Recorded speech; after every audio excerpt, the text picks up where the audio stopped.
Hey humans, what's up? Today we discuss the Civivi Appalachian Drifter. Let's get right into it. The Civivi Appalachian Drifter II is an adaptation of the original double D10 slip joint flipper. This time around, Civivi forgoes the back flipper and adds a top flipper and liner lock instead. Let's take a walk around the Appalachian Drifter. Take me home, country road, to a place where I belong. Wasn't that special? At first glance, we see the knife draws upon influences from traditional folding knives, but with a contemporary flair through the infusion of modern-day knife materials. My sample features a snakeskin patterned micarta and carbon fiber scales, which are bonded together to form a singular piece. Visually, the transition between the two materials seems almost seamless, but if I run my fingers along the place where carbon fiber meets micarta, the transition is palpable. The micarta is somewhat smooth to the touch and adds to its rustic charm. Speaking of rustic, here's some size comparisons with the OG Rustic Gent and Civivi Pintail. The dimensions are nearly identical with the Rustic Gent, but just differ in blade material and deployment methods. And here is a closer look with the Drifter and the Pintail. With regards to blade and handle materials and price, these two are quite comparable. If I had to choose between the two, it would be a matter of style, preference, and consideration of the tasks that the knife would be used for. If you like a slightly more utilitarian and robust blade and a back flipper, then definitely go Pintail. However, if you like the traditional look, front flipping, a finer tip blade, and better ergonomics, then the Drifter.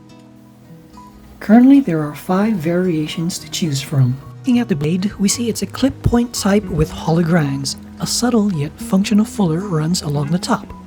We also see a small choil, and the main bevel thins gradually as we move from the plunge line towards the belly and the tip of the blade.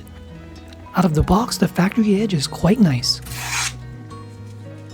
Moving over to the rear, we see the lanyard hole is incorporated into the back spacer. Great job, Civivi! Though I think a different material like carbon fiber, copper, or brass would have made for some nice contrast. Looking at the pocket clip, we see a departure from the typical Civivi pocket clip. However, this iteration is still deep carry and nicely recessed into the handle. Here's how it looks in the pocket. The knife slips in and out of the pocket with little effort. In hand, the knife is very comfortable in the typical hand grips. In my right hand, the pocket clip sits near the base of my ring finger and is barely noticeable. However, in the left hand, I do feel the pocket clip dig slightly into my middle finger. Overall, the neutral hand design and the curvature at the base of the handle makes usage of the knife a pleasure.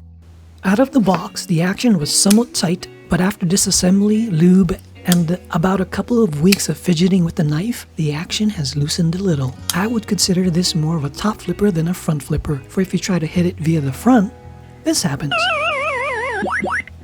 But if you come at it from the top, you win! So it requires more of a lighter type of thumb motion. You can also use the minimal fuller as well. For my fingers, I found that it was easiest to deploy from the area slightly lower than midpoint. It actually feels more tuned for the spidey flick more so than the top flipper, which is very, very satisfying. The blade is not drop shutty, but add a little oomph to your shake shut and it closes in one motion if you choose so. Lockup is solid at about 20% with no side to side or up and down play. Blade centering is spot on. I give the action a conservative 3.9 out of 5. If you're looking for a daily EDC carry with a blade at around 3 inches with premium steel and traditional modern looks that feels good in hand, then the Civivi Appalachian Drifter is definitely worth considering. I picked this up at whitemountainKnives.com and it's available at most of your favorite knife distributors. Thanks for watching, be kind to one another, and see you in the next one.